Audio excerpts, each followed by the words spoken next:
I used to hope I have time for things that I wanted to do, such as working out, reading, or learning.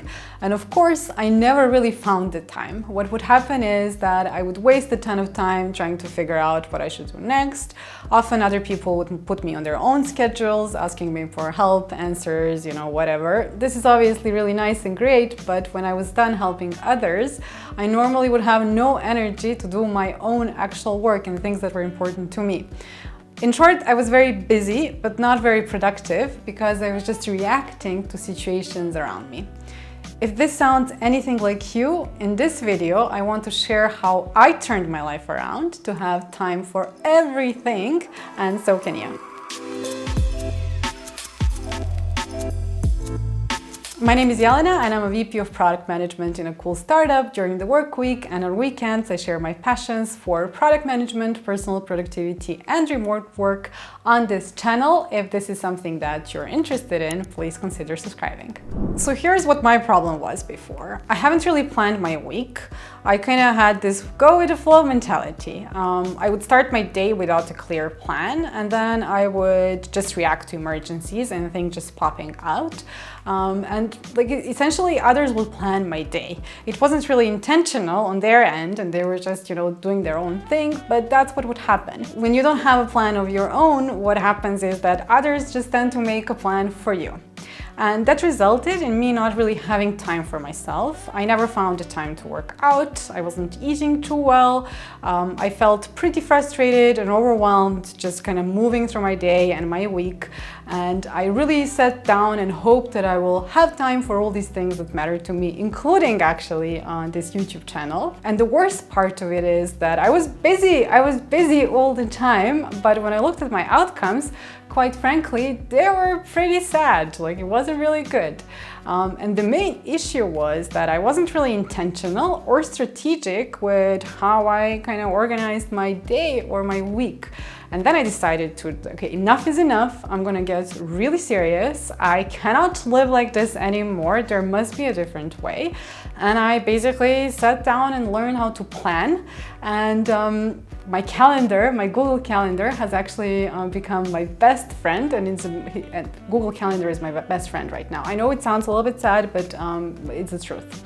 So here's what I do. So as I mentioned, I use Google Calendar. Obviously, you can use whatever calendar you like. Google Calendar is my favorite. And inside Google Calendar, you have basically your main calendar where people would normally schedule meetings with you, and you would schedule meetings with other people. I hope this makes sense. However, the cool thing is that you can add multiple other calendars, and that's where the fun begins. I have a total of 5 calendars. I know, I need them all. And they're thematically organized. So I have a calendar for tasks, admin duties, the boring stuff that just needs to be done. I have a calendar for learning, my personal calendar where, gym, workout, things like that would go. I have a calendar for product manager in pajamas, which is the channel you're watching right now. It's my little project. And with basically the calendar for meetings, that's in total 6. I know it sounds a lot, but bear with me, it actually makes a lot of sense. You can obviously organize them in a way that, makes sense for you, but this is kind of my main topics that I deal with on a weekly basis that are included in my calendar. So because I'm person obsessed with all things beautiful, I decided to just kind of go to Coolors, I believe that's how you call it, and find a beautiful palette so that my calendar actually looks visually pleasing. Obviously, this is an optional step. You don't have to do this. There's basically different colors allocated automatically for the calendar inside Google Calendar, but those colors are a little bit it starts looking really crazy. But instead, you can go to Coolors and pick a beautiful palette and have your all your calendars color coordinated. So in this video, I'm going to share an example of my calendar. I'm not going to share actually my real calendar just because for privacy of people that I meet with. I feel that's a little bit inappropriate, but just, I'm sharing on the screen a calendar that I created for the purpose of this video. My week doesn't look exactly like this, but for the illustration. So when you're planning your calendar, step one is the priorities. In one of my previous videos about setting goals, or rather not setting goals, but a vision of who you want to be in life, I talked a bit about priorities, and I really think that's the first thing that should go on your calendar. Like, what are the main priorities for you? Not for your job or your family or whatever, but for you.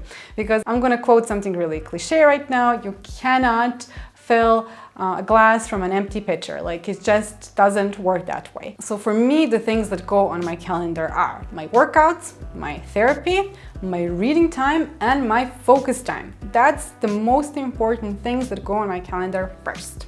And I recommend you do the same, whatever your priorities are in this moment. These priorities obviously change depending on where you are in life, but your priorities should nonetheless go first on your calendar. Step two, use the power of recurring events, especially for priorities. So set up recurring events in the Google Calendar.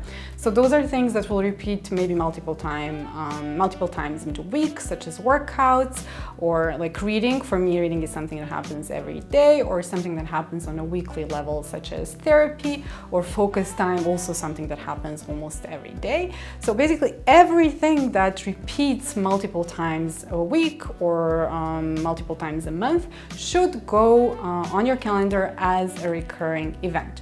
Why? Because you don't need to make that decision more than once, because that decision is made for you every week. So when somebody asks you, oh, can we meet next week at this time? And you look at your calendar, oh no, sorry, I have my workout planned at that time. So you do that ahead of time, not actually hoping that you will have time for that workout after you met your friend or whatever else you had going on. Step three, focus time. So I subscribe to the eat the frog ideology, or whatever you want to call it, mentality, I don't know, from Brian Tracy's book, Eat the Frog. So that means that you're going to do your biggest, most important, the most difficult task the first thing in the morning. You're not going to procrastinate and get it done in the end of the day. You're going to do it first. You're going to eat that frog. Now, I would kind of use here a logic of whatever is your best time for focus. For me, it's morning. I'm a morning person. So if you're a morning person, eat that frog in the morning. However, if you're more productive actually in the afternoon, or like my boyfriend, he's very productive in the middle of the night. So like if you have to eat that frog like in the middle of the night, but that has to go on your calendar. The most important task of that day needs to go on the calendar. And as I said, like I would leverage here the power of your most productive time instead of, trying to force yourself to do it when you're actually not at your peak performance. So as for the focus time, I plan around 2 hours for a focus task per day. I figured out basically that I'm really focused for 2 hours. That's when I would use Pomodoros. That means 100% focus. I'm not answering my messages. I'm not looking at my phone. I'm not, eating. I'm not walking around. I'm not doing anything. I'm really sitting down and focusing on that task. And an important thing when you're adding this tasks is actually to add a description of what actually needs to be done at this time. It should be outcome-based. What exactly will be the result of you sitting down and staying focused for those 2-3 hours? On Fridays, oftentimes I have a bit more time to be focused, because thankfully a no meeting day for us in the whole company. But in most days it's around 2 hours, and honestly that's really plenty for me. And then I do smaller tasks later in the day. This is obviously optional. These tasks I consider optional, so if something else pop up, these are low priority tasks that are there that I can get done. But if something else pops up, I can dedicate my attention to it as well, because it's really hard to plan every second of your day, and you really shouldn't. Okay, step 4 is meeting batching. So I actually looked at my calendar for the last couple of months, and I on average have 8 to 10 hours of meetings a week.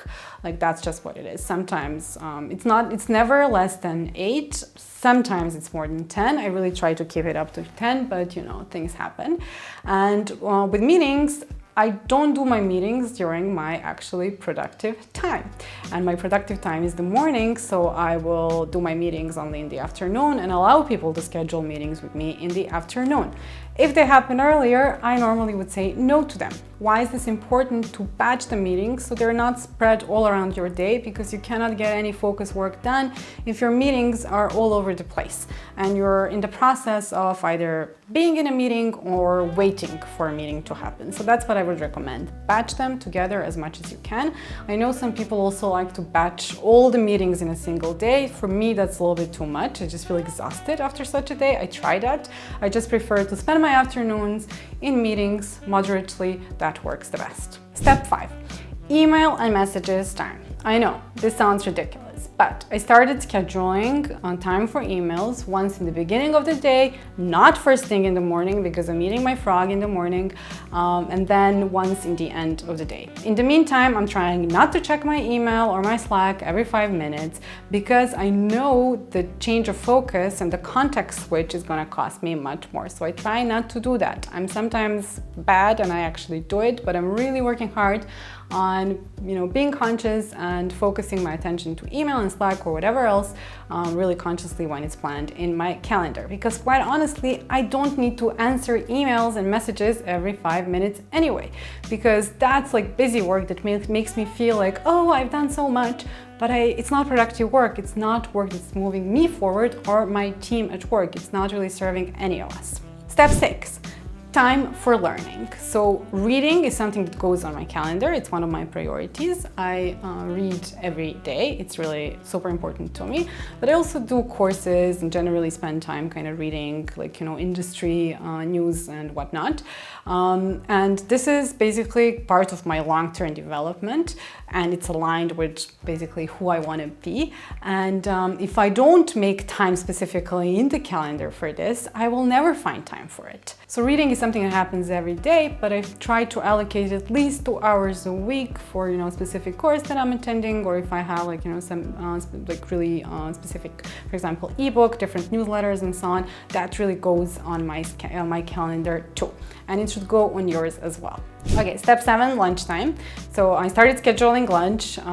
So when I'm in the office, which for me is Tuesday and Thursday, I do a longer lunch, 1 hour long. And then when I'm working from home, I just do super quick, short lunch, because those are the days I go to the gym anyway, so I don't need a longer break. But lunch should actually go on your calendar, because if it doesn't, and my boyfriend is a great example of this, you would eat lunch at 6 p.m. And that's really not good for you. So put short lunch in your calendar so that you can have that break and take care of yourself. Step 8, other tasks. So all the smaller tasks, admin activities, even my own project, that will all go on my calendar after I've kind of taken care of all the other things. I would love to make my own project, Product Management Pajamas, my biggest priority, but it's a little bit hard at the moment with all the responsibilities I have towards other people that I work with. But still, I find the time for it, and it makes it on my calendar. But that's kind of the last thing that I would make time for. So all the kind of smaller things that you could live without in that week should actually go on there last. So there it is, the 8-step process for planning your time so that you can actually have time for everything. I know for some people this might seem a little bit rigid, but it really works for me, because what I removed is all the busy work, all the fake busy work actually, all the context switching, and for you can start small. It doesn't have to be so rigid as for me. This is something that I've been building for I think 5 years. And this is where we are. I kind of keep constantly updating the system. I didn't start off like this, but you can start small and just scheduling specific events and then kind of work from there, reflect on what worked for you and what didn't. And the point being is, if you don't take charge and make sure that things that are important to you are actually scheduled scheduled in and the time is allocated, then somebody else will find basically a way to occupy that time, and you will never have time for anything that you want to do. So try the calendar. It actually works really great. And in my next video, I'm sharing 10 things that you can actually do to quickly boost your productivity. And here on the screen somewhere is another video from me that you might enjoy according to YouTube. And don't forget to like and subscribe, and see you in the next one. Bye.